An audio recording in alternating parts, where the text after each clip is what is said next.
Okay, so today we're working on a 2007 Nissan Frontier. This is a vehicle my buddy picked up for 500 bucks. It does run, but it has issues starting sometimes. But the more important issue now is obviously doing some work back here, which really isn't, it's mostly cosmetic. A little bit of taillight issue there, but safety issue fixing this door, which I just popped the cover off of. I wanted to catch it on video, but as you can tell, it doesn't shut. So there's an issue here with the lock. Somehow we gotta take her apart and figure her out. So to take this door panel off, you can see a lot of YouTube videos, but when I put it back together, I kind of explain the process. But basically, it's a little bit of, once you take a couple bolts out and you get your switch out, you pry from the bottom and then up around. I found that a little pry bar works perfectly. Something you can find at your typical Lowe's or Home Depot or something like that for 7 bucks. You just tap it up there and just pop it. Gives you a nice even pressure to not break those little push tabs there, or whatever you want to call them. So right now what I'm going to do is take off this inner panel piece, this foam, take off these screws here, take off that mount, and then I should be able to peel that off, hopefully. I would think. Gently, maybe. I don't know, we'll see how it goes. But we'll give it a try.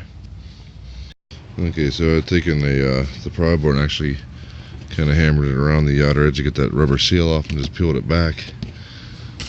I got a torque spit out of the drill set here to take those bolts out, which are those 3 right there. And this whole unit is now loose. I popped the tabs off here. I'm going to go ahead and try to pull this whole entire unit out and take a look at it and see if we can't pull it apart and see if it's rusted or what's going on inside the lock mechanism there. Probably going to end up having to replace it, but we'll see. Okay, now what I did was I removed the 10mm bolt here, which allowed me to move the track for the power window, and then I'm going to be able to pull this around that track and pull out the whole unit. So that's how you get that out, and I should be able to pull it up and out of this hole, and then we can take a look-see inside the lock, I'm hoping. So let me do that here. Okay, that did actually end up working, so I was able to pull the whole unit out. So now we're looking at the door mechanism here. But you can see it doesn't look so hot, so we're going to try to figure out why this bastard won't work and what's wrong with it here. Something's broken internally, or what the deal is. So we're going to figure it out here, see if we can't repair it. If not, then we'll have to get another one. Okay, so now I've managed to get the whole lock out of the door. There's a couple plastic little tabs that the shroud goes over the piece here. But the problem why the door was not shutting was this little, I don't know if you can see where my fingers are here. It's going to be hard to hold the camera with this one. Oh, shit. You see this one right here? This piece has to come all the way back up where it is now. Before it was sticking down below, so when the door went to shut, it would not latch. So what I did was I physically moved it in this position and pushed it on the latch over there, and it held. So I just got some fastballs. I don't even know if they make this anymore. I found this in the house I was cleaning out. This stuff works excellent. I'm going to see if they still manufacture this. And it made it come clean, loose, nice and loose. And now if you move the mechanism, if you see it, it comes immediately back. So this door will now function perfectly, just like it did brand new. And for free. So that's a good repair. So I'm going to go ahead and actually put a little bit of lithium grease or something real nice on there and make sure that that never seizes again, because that was due to the rust there. So and the door should work perfect.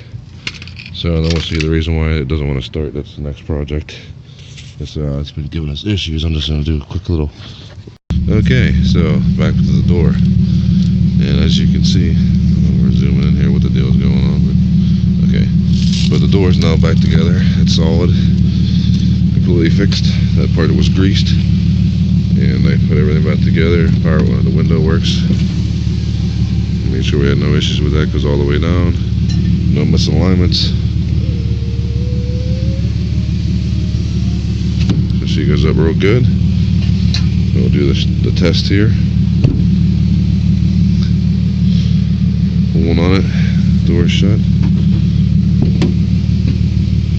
comes up perfectly. You're going to shut it real gently. Nice solid. Pulling the handle right until it's ready to click, and there you go. Shuts perfect. And then the inside, of course, works as well. Nice and easy, solid. You can trust it, no issues. It's a free fix for you there. Didn't cost me anything but a little bit of penetrating fluid to break it loose. And of course, you'll have to get some white lithium grease, some spray grease to put on there, which I will do. This is kind of just to make sure that the mechanism is going to work. But at any rate, it beats going to a junkyard tearing hard and paying for it or buying it new. Like I said, obviously I got to realign a little plastic piece here because that was being a pain in the ass. I knew that was going to be a little bit of an issue, but obviously it works. That's the key point. So, and of course the lock works and all that good shit there.